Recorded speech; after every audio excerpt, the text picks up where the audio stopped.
Hi everyone, and welcome to Game Insights, a place where we dive deep into the fascinating world of creatives and their inspiring journey in the games industry. Today we are diving into the vibrant universe of cosplay with a twist. Meet our guest, Maria Żeleźnik, or Atai Gemino, who is not just a cosplayer, but a visionary who crafts bespoke cosplay themes visuals for brands. Maria is fueled by her love for gaming, movies, and comics.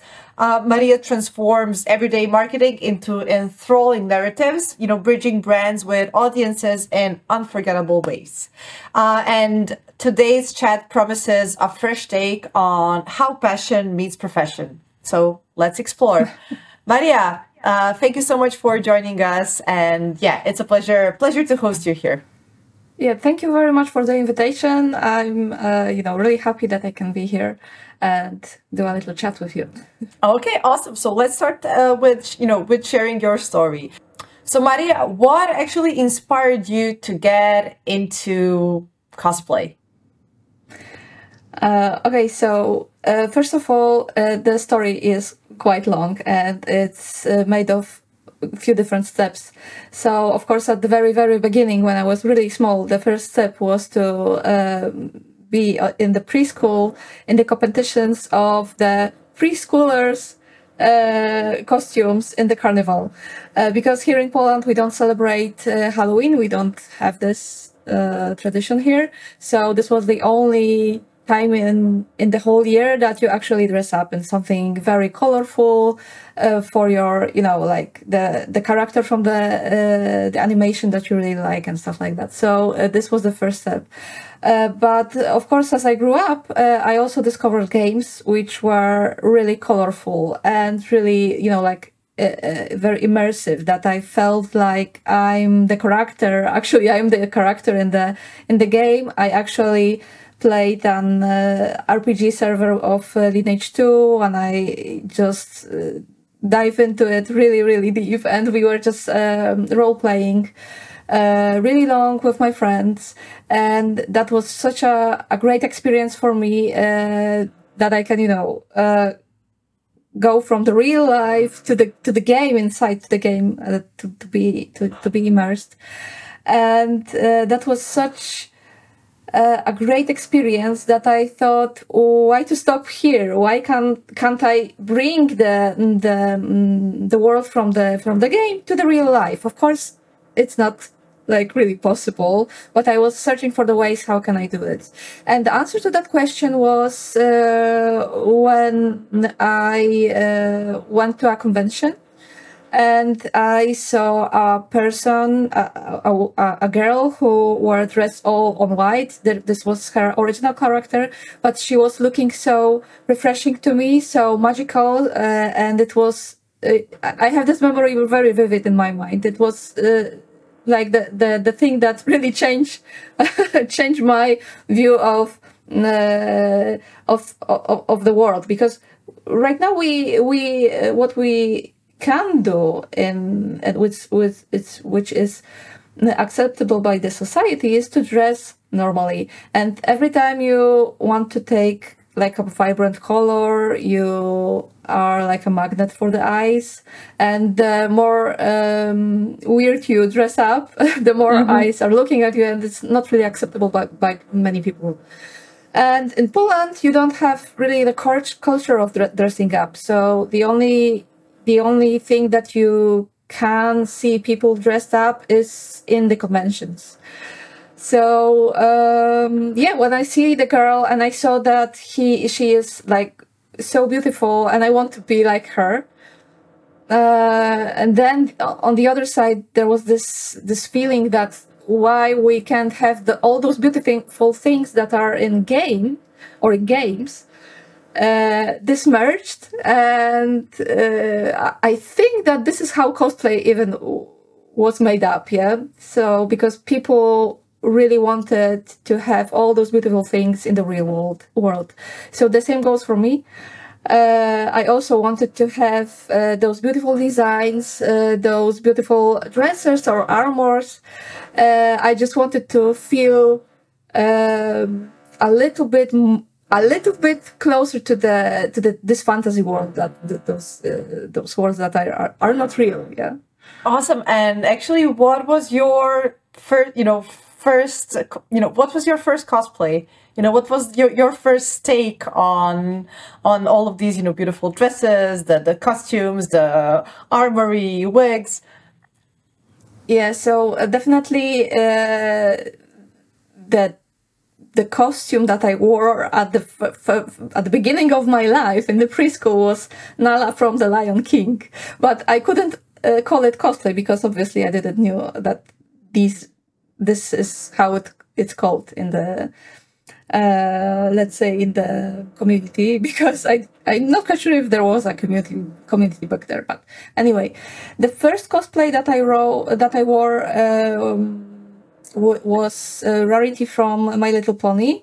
At one of the convention of Polish convention, I had a group of friends, and I was just like asking, is anybody willing to take your clothes from the wardrobe, just put on some cutie marks, maybe you can even print them out from your printer from the paper, just stick them somewhere in your costume so everybody knows that you are the particular pony.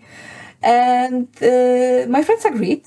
So we had, there was 6 of us, and we went to the convention, and lots of people were recognizing us, and they said, "Wow, you are a Rarity, you are Fluttershy," and stuff like that. They were just trying to, make some photos with us. They were discussing the show with us, the characters, and how we made our costumes. It was very, very, uplifting. It was like very, very good for me and for my friends also, because they were also like very happy what is going on around us. Yeah, so it was, yeah.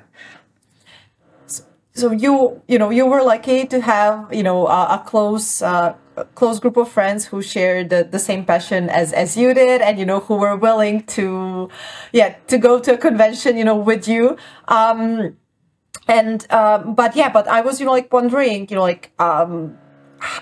what are what is the cosplay community like especially in Poland, and how can actually one become a part of it? Because I believe that there are, people around us whose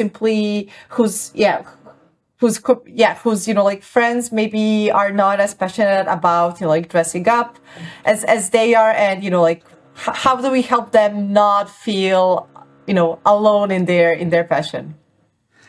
Okay, so, right now it's pretty easy because we have a lot more and more people that are putting clothes of the characters they really love. So it's really easy to find somebody at the convention and just ask for the social media, to ask maybe for the tags and stuff like that they are using on the social media. So this is the first step. Go to the convention, even if you don't have your own costume right now. You can actually go to the person and just chat a little bit. It's kind of very easy. I had my friends, the friends that I was talking about earlier. Actually, none of the other girls of the group followed cosplay hobby, so they switched to another things. But it's really good to have like a close friend to accompany you at your first convention.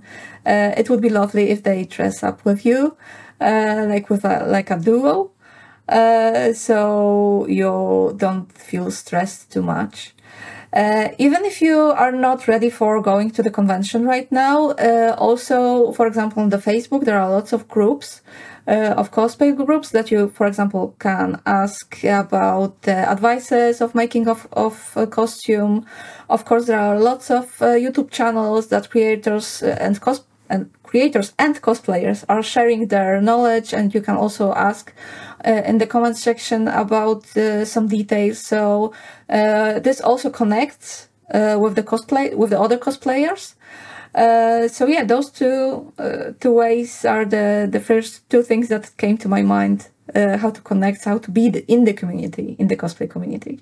Awesome, awesome. I love that you've have you mentioned the fact that, you know, it would be good to get, you know, to have a friend with you, you know, like to support you, to help you, you know, actually like to help you, know, with the process, because as you said, you know, like when you are in costume, you are, you know, like a magnet for others, you know, like to look at, to comment at, and it really can, you know, like take a, you know, it can take a toll on a person, you know, to be like in the center of attention.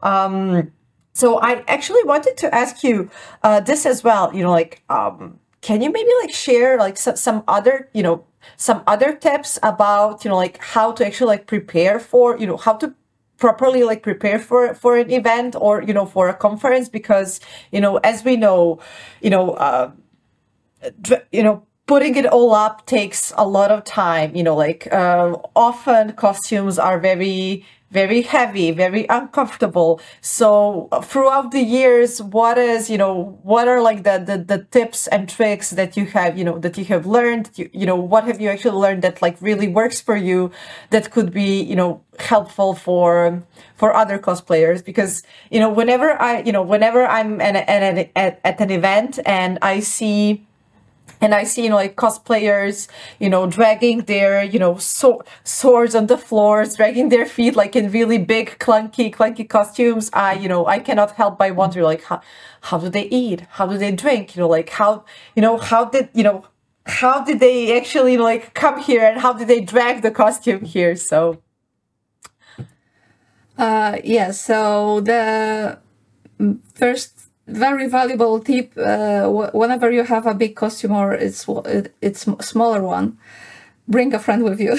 A friend, a fiance, a partner, whoever it is, because you cannot really drink, eat, order stuff to eat, go to the toilet without any help. Usually when you have a bigger armor, you also need help to put it on and to take it off. So yeah, another pair of hands would be very, very helpful. And it would be great if the person could stick with you all the times because of the reasons. I mean, whenever you have something to carry on, sometimes you have gloves or fake nails, which are very, very long. So you cannot really operate with your hands. So having another pair would be really great to have.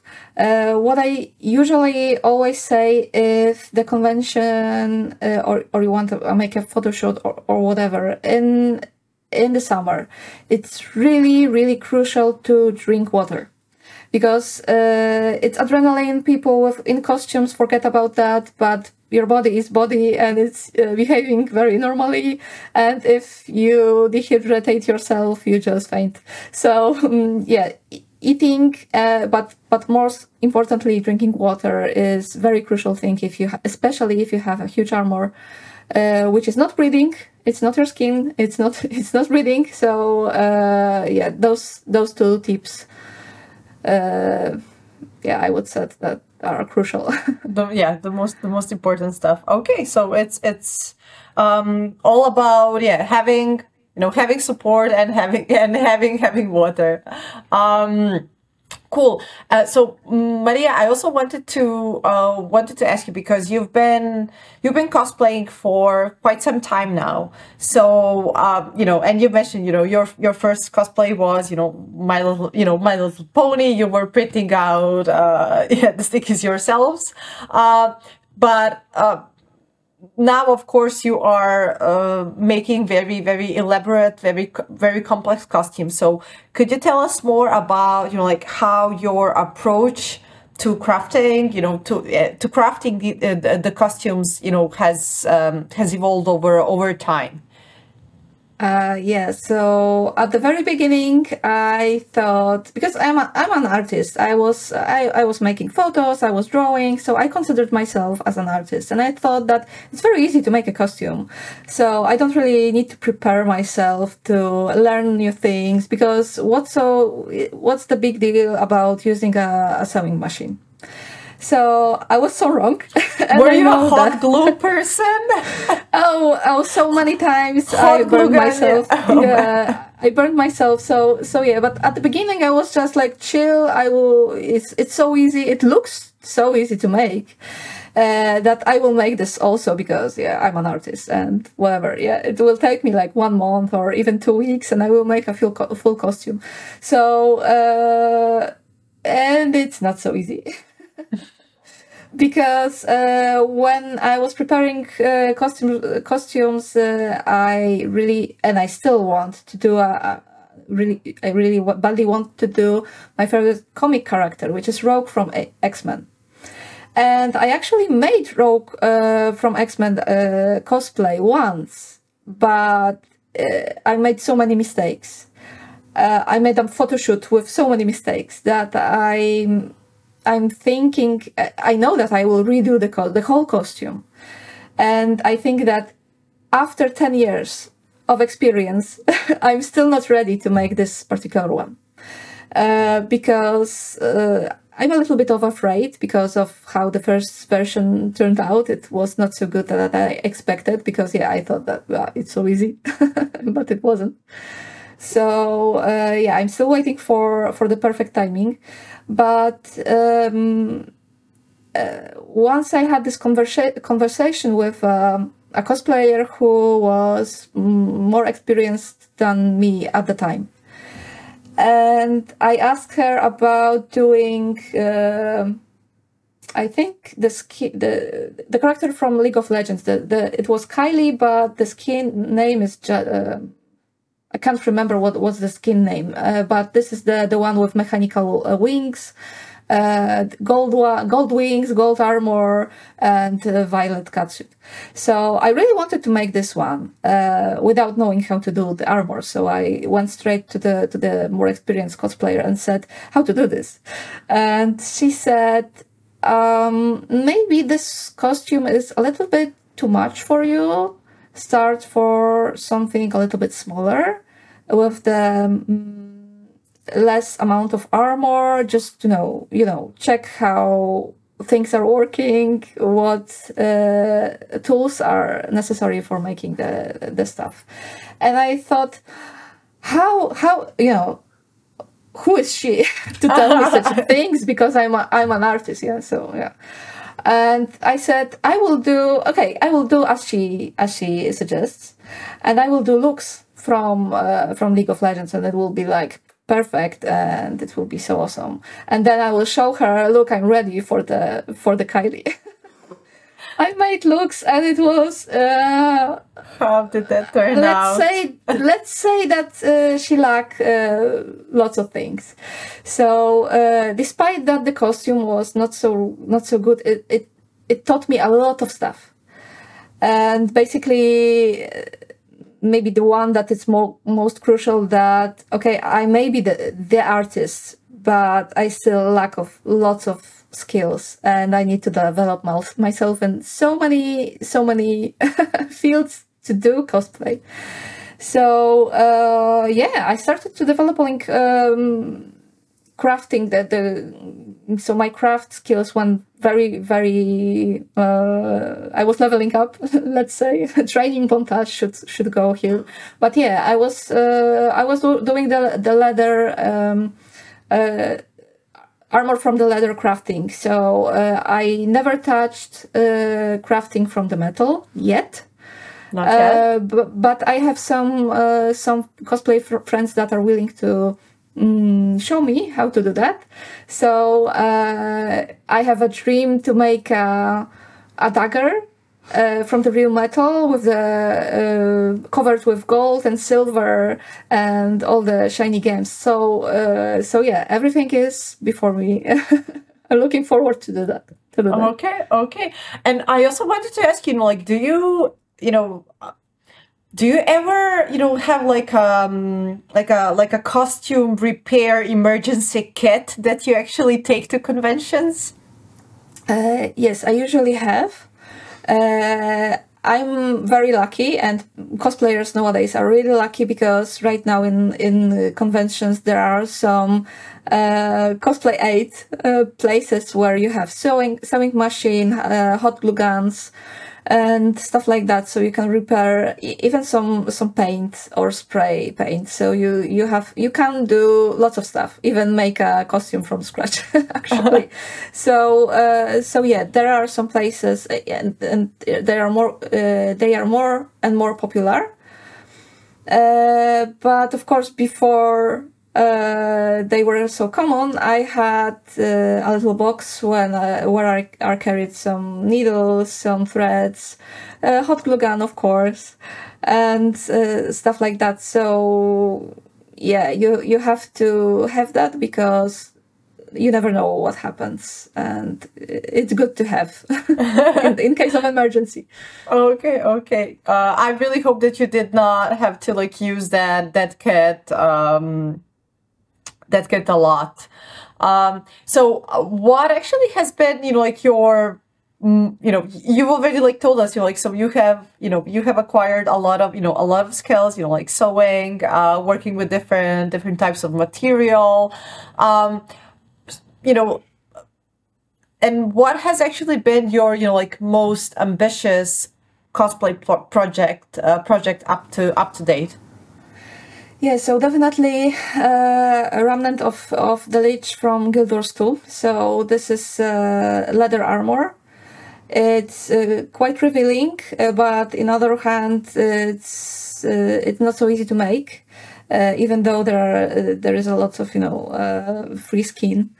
In that costume, in that particular one, I also have huge black wings.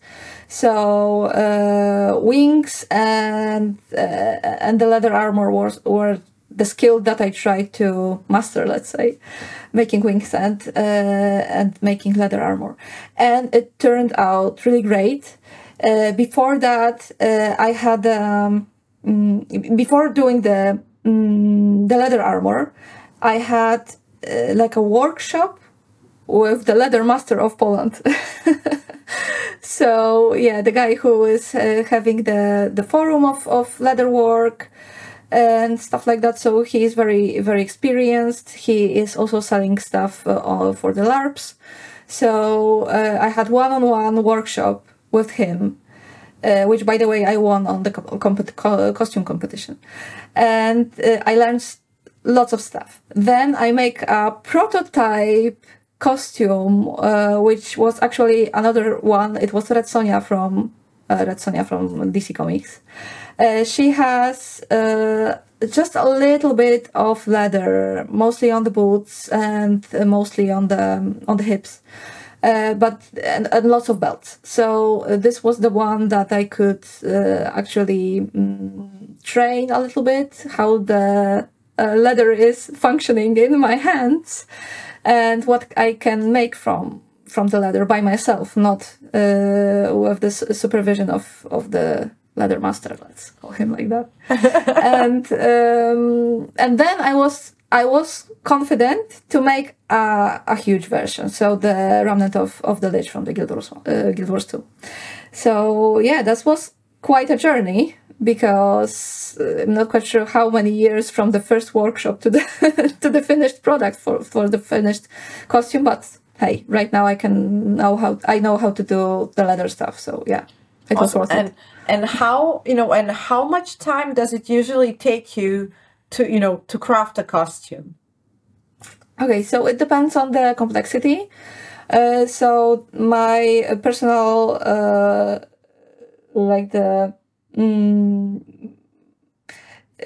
how to say this? The fastest that I made a costume was only 2 days, and it was Starfire from Teen Titans. So it was like the fastest. But of course, some of the costumes may take up to 6 months, but of course it depends. Usually, the time that I'm suggesting my customers is from 3 to 6 weeks, and usually I can deliver what they want. So the costume that they want, yeah. Okay, and it's how reasonable for the time.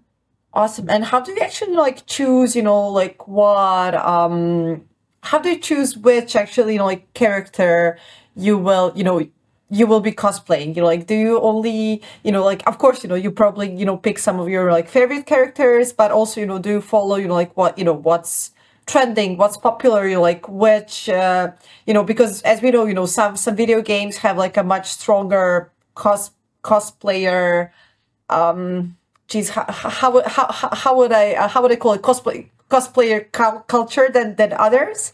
So what goes into deciding, hey, I'm gonna spend at least like 3 or 6 weeks of my life working with leather, working with needles, working with hot glue guns to produce this? Okay, so it depends, because when I'm making a costume for the client, I always go through the character lists and I check which one is like most outstanding, which you cannot really copy, which is not a copy of the character from the another game, because it's all about standing out. So if the character has something which makes them a little bit unusual, for example, long blonde, maybe not blonde, but white hair, or a big belly, or I also had this client with a game with a huge rhino. So this is something that you don't really see in games. Yeah? So yeah, so for the clients, this is my suggestion, to go with the costumes that are already outstanding, that are already not copy of something that is already in the market, because it doesn't make sense to advertise another game or another something from the another world. However, when I do for myself, I usually pick characters which kinda suit my vibe, which is a mix of strong female characters like Red Sonja, like Rogue, like even Rarity. So a little bit elegant also, because for example Ahri from League of Legends as well. So a little bit elegant, a little bit of like showing a woman side of myself, yeah, female side of myself. Also Poison Ivy, so characters like that. And they usually it's not always about the outfit that they are wearing, but also about the character itself. So if they are, for example, having a strong opinion on something, are they, like visible? Are they meaningful in their community, in their fictional community? So of course, outfit is also very important, because, for example, in League of Legends you have lots of skins, and you can you can choose from everything, and lots of different styles also. So it also matters. But if you combine those two, and if those two are really having the vibe that I'm looking for, I'm going to make that costume. Yeah. Awesome. And have you ever had a chance like to collaborate with other cosplayers, like on costumes? Yes. So of course, when you reach some amount of, I'm not quite sure if you want to call it popularity, but if you do a lot of work, and if you are making lots of costume, you basically cooperate with lots of photographers. So this is the first thing that you want to do, and which is also valid for me. But so I know lots of cosplay photographers, but of course we also make some kind of groups, or maybe duos, to make characters from the same universe. So for example, I was making White Queen a costume from Tim Burton's Alice in Wonderland, and my friend was doing Red Queen. So White and Red Queen, we had this duo, and we went to we won the competition in Poland, and we went to ECG, European Cosplay Gathering in Paris, to represent Poland together. So yeah, those cooperations exist, and they're pretty, you know, like exciting to make, because you never know how the other person is doing. Is she doing great, or is she or he has any issues? Of course, we communicate, we have some ideas, let's make this or let's make that. So it can be also both challenging and exciting, because yeah, you are not alone anymore. You have to communicate. Yeah. Awesome. So you mentioned, of course, like so right now you mentioned, you know, actually going to, as you said, like ECG. What are, you know, like, what event did you visit that actually had, you know, like the most, the biggest actually impact, you know, impact on you, you know, regarding your, you know, views on, you know, how to make, how to be a better cosplayer, or, you know, maybe resulted in in shifting your, you know, mindset and in some way when it comes to what you're doing. Yeah, so first of all, the convention that I mentioned earlier. So when I first saw the girl in costume, in her own costume, so this was the first shift. But the second one was definitely at Pyrkon, which is like the biggest convention in Poland. And I was on a stage in a costume from Lineage 2, Draconic Armor, which not only, you know, took me a lot of time to make, but it was a lot of maybe let's call it emotional luggage, you know, because I was all in that game, in this world, in Lineage 2 world, because I have played this game so much, and I have so many friends from that game. Actually, two of my best friends are from this particular game. Also, my fiance was playing Lineage 2, so there is a huge connection. And I was on a stage, and I knew that on the audience there were people who were playing with me that particular game, which was so exciting. I went on the stage, I did my skit, I went back to the backstage, and I just sat and cried. I cried of excitement, of all the mixed feelings, of the stress and stuff like that. I was just like shaking, but it was so fulfilling, you know, because I made one of my dreams come true, because I took the part of the game to this world, and I could actually be my character, yeah, in this real world here. It was very exciting for me. That sounds so heartwarming, honestly. Awesome. I also, just like wanted to ask you, so because you mentioned, you know, throughout your let's put it like career as a cosplayer, I mean, you've made a lot of costumes. So how do you decide, like, you know, when is the time to retire a costume? I mean, do you ever retire a costume? Well, actually, it depends on the costume. So I had some costume, I think at least two, that I had just throw away, because of course I learned a lot doing them, and when I was performing on a stage or when I was just like going outside with them, I learned a lot, and I learned a lot in terms of craft, but they were just no good. So there is no point of rebuilding them. I just had to throw them away, and maybe somewhere in the future I will just redo them.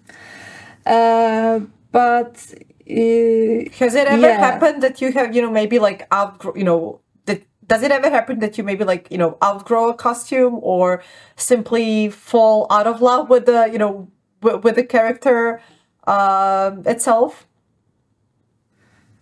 Well, you are asking if I just sell it because I'm treating my costume, even those really bad ones. Actually, I throw them away, but I try to treat my costume like my little babies, who don't need to eat or sleep, but I just have them in my basement. So maybe this is not a good comparison, but you know what I mean. I treat them like the artwork. So they are with me. I just hope that they are not eaten by the rats in the basement, but nevertheless, soon I will be moving out from the tiny apartment to the bigger house, and I will be having lots of space over there. And what I'm planning to do is to make an exhibition of my costumes. So even if I have a costume that it's not a good fit for me anymore, it will be displayed, and I could just look at it how the journey that I made. So from the really bad ones to the good ones, yeah. So Awesome. Yeah, this is the plan. Awesome. I'm definitely I'm looking forward to all like the posts on social media that will be, documenting your, your evolution as a cosplay, costume maker, actually. Okay, cool. So, earlier in our conversation, you mentioned that, once you're in costume and once you're at a conference, that of course a lot of people feel free to approach you, to take photos with you, to interact with you. So could you maybe share some of the again good practices, and also point out some bad practices that people that people have when they are interacting with somebody in cosplay. So what is a proper way to approach you, to ask for a photo? Do we what have been your experiences with this? Yeah, thank you for asking about that. So actually this is a crucial thing, because usually cosplayers that you meet at the conventions are just normal people. They are not hired by anyone. They're enjoying their free time, but in costume. So nobody is paying for them to make photos with you, and nobody is paying them for be nice to you, because they are just like normal people, but in costumes. So what you want to do is to interact as with normal people. Just go, hey, please don't touch anybody, but approach from the front a cosplayer and ask, can I make a photo of you or with you? 99% cosplayers will agree, but please ask. What not to do with making photos of cosplayers is to make photos when they eat or drink or having their time, resting time, or they are just sitting half dead on the floor. So this is not good way to make photos. Definitely your photos will be looking not so good. This is the first thing. The second thing is that usually cosplayers are all the people are making different silly faces while they're eating or drinking. So just respect that, respect the free time. Ask when a person is planning to end, and if they are willing to make a photo with you after they had their break. Yeah. So these two, and no touchy, because those costumes are not real metal usually, and if you touch them, you might break them, which is sometimes it's so many hours put in the part of armor, in the part of weapon, and just touching can break it. It's all because you are just holding it improperly. So just to avoid that, and just to avoid this not so really nice situation when you are holding two different parts of the same weapon, please don't touch. Or you can ask if you can touch it. You can ask if you can hold it. but obviously don't smash it on the things. Yeah, so just respect other people's work. Okay, awesome. Awesome. I also wanted to ask you this. So we have, we have been, of course, like witnessing that a lot of female cosplayers have been getting a lot of, I would say, inappropriate comments, targeted at themselves simply because of their costumes. Like you've mentioned that, in your costumes, you like to show more of your, your feminine side, to portray these, as you said, like these strong female, the strong opinionated, females, that I would say we all look as role models, but, that still keep in touch with their feminine side.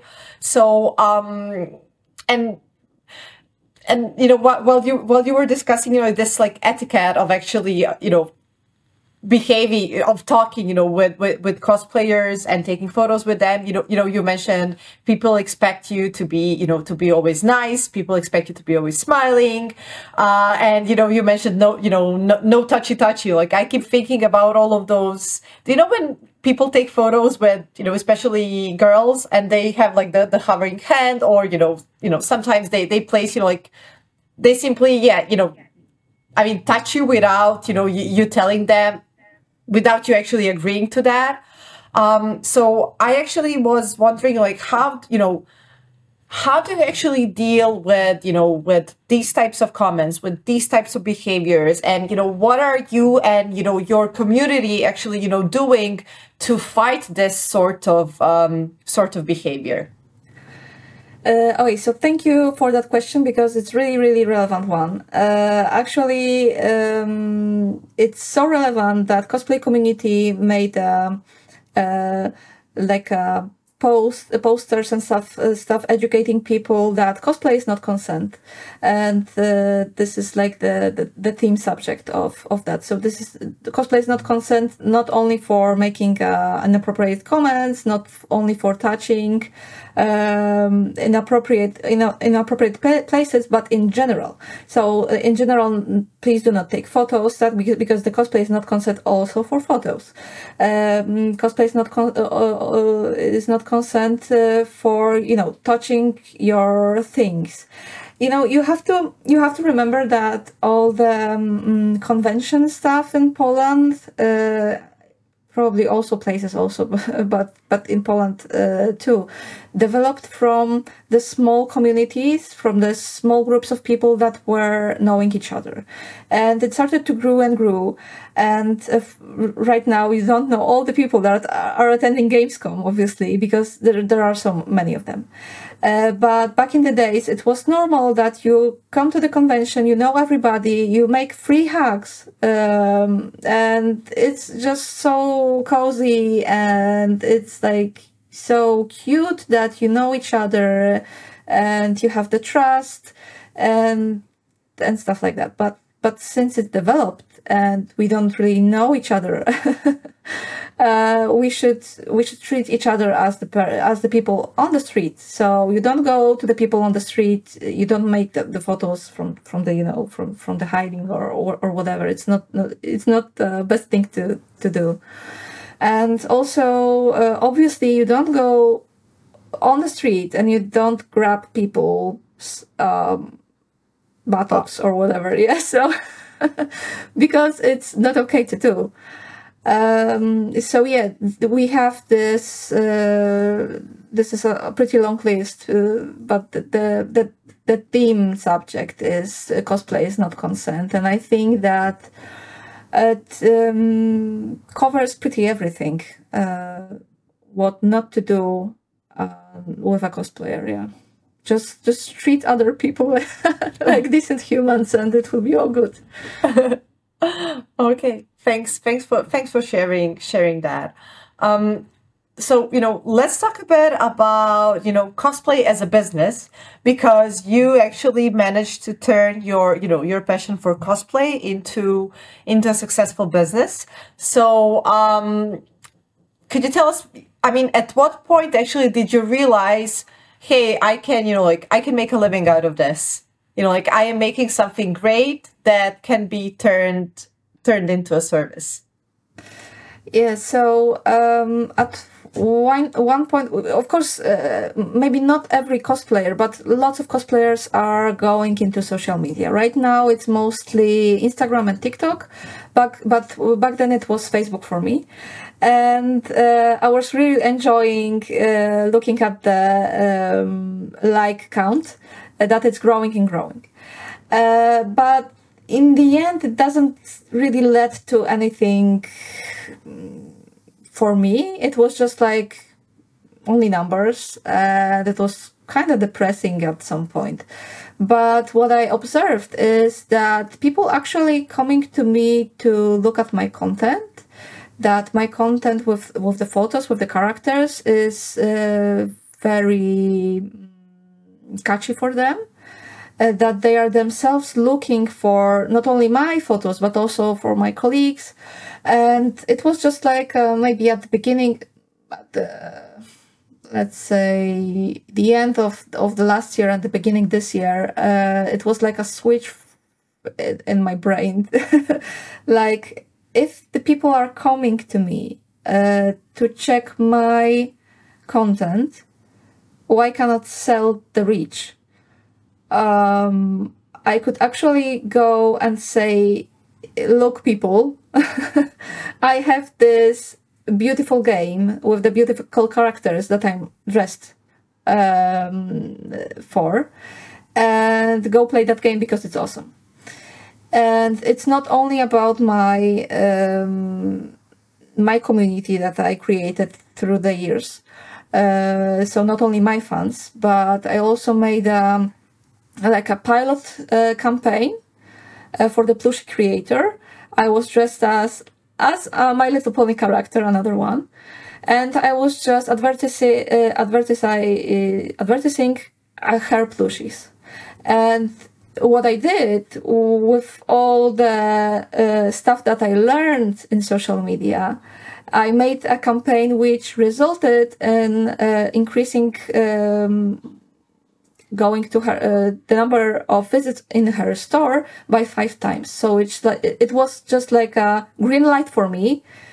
It was the first time, and this is very good. You are going in the right direction, and just try to adjust things, and it will be just like, wow, another, maybe not another channel of marketing, but another way of marketing things. So yeah, actually I'm getting inquiries for the costumes of different games quite often right now. And what is really funny, I learn about so many great games that I hope that they will, but probably they will never reach the level of the games that you are hearing about nowadays. So Baldur's Gate, or still League of Legends, or other Diablo 4, yeah, other popular games, but they're really good. So to be the part of bringing those little indie game developers into another level, to make them reach more and more people, that would be an honor for me, because, you know, I know that the game is good, that the graphics and the characters are great, and I just want to be the part of the success story, and I know that I can deliver it to the customer. So what platform has been, working best for you? You mentioned that, Instagram and TikTok are the best platforms for cosplayers, like, at the moment. So, which one do you use? So if I want, if anybody actually, wanted, if somebody wanted to keep in touch with, to keep in touch with the content that you are, creating and posting, where should they look at? So this is really a good question, because right now I just a little bit post on my social media from the cosplayer point of view, not from the marketer point of view. So I post on my Facebook, I made a post on Instagram, on Twitter, on TikTok. Right now, I'm in the process of how to say that, to adjusting the communication to my fans. And I'm in the process of developing new ways of improving, reaching more and more people. So of course I have a person who is consulting me. So I just need to, we are emailing back and forth, and we are just like thinking of the new ways of doing that. So right now everything is on pause, and it's on pause quite some time right now. But I hope that I will get back on track even this year. However, from the marketer point of view, I'm using LinkedIn, which is really good because I can reach the not only game developers but also game marketers. So they actually know that you can use cosplay in marketing, because not many people know that you don't need to have a friend who is cosplaying, or you don't need to do the costume by yourself, but you can actually hire a person who will do the costume for you, who will prepare the marketing materials for you, who will make the photos and make all the stuff around it, including also posting in the social media, not only the social media that I have so many likes on, but also portals like Reddit. There is a huge potential in Reddit, so also over there. So this year I concentrated on LinkedIn, but probably till the end of the year I will get back of at least some of my other social media. So follow me to be in touch, to be updated. to be updated, and to see what you have actually in the making.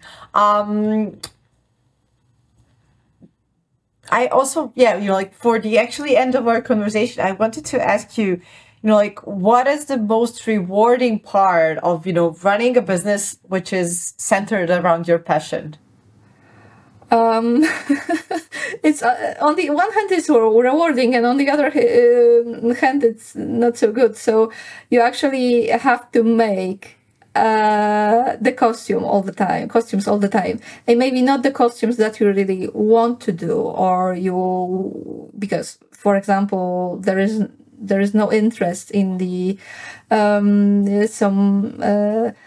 anime director or whoever is responsible for the marketing on their side to really hiring me. But I really want to make the costumes, so it's really hard to have time to make something for myself nowadays. And when I do a costume for myself, I have to be very, very quick because time is ticking, and I have also other projects.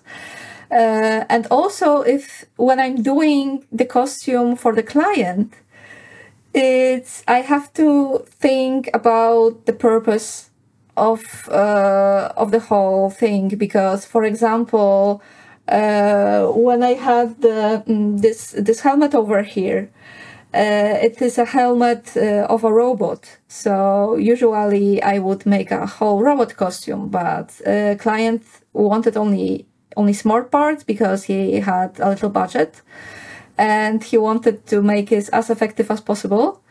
So I had to, stop myself from doing the whole costume because he couldn't afford that. And therefore I couldn't afford my materials to do that. But even though I made a helmet, I had to, make it only a half, because and it's not finished here. And for me as an artist, it's like, it's not finished. I have to finish this. But yeah, you have to make some compromises, maybe. Compromises, yeah, definitely, because you have the budget, you have the goals, and the goal is not make a full beautiful costume, but bring me more players. So yeah, I have to keep that in mind, and definitely this is something which can be a little bit, maybe not disturbing, but you know, not so easy for me to consider. But I have to, yeah. Okay, awesome. Maria, thank you so much for coming in today, and like for sharing your passion of cosplay with us. I believe that I'm talking on behalf of like everybody watching this and listening this, that we are all very much looking forward to the projects that you are preparing in the future. Thank you again. Yeah, thank you. Thanks again for inviting me. And yeah, feel free to not only follow my social media, but go to my website and check it out, because there are a lot of photos over there, and you can check how many characters and which characters. Maybe I made a character that you really like. So yeah, maybe yeah. Why don't you put a comment if I made a character that you like? Yeah. Yeah, that would be awesome. Or maybe we could do also like share which character we would like you to cosplay next. Yeah, this is very good idea. I will read all of them and reply. They're good or not for me. Awesome. Thank you again so much, and thank you for being our guest, Maria. Yeah, thank you. So see you.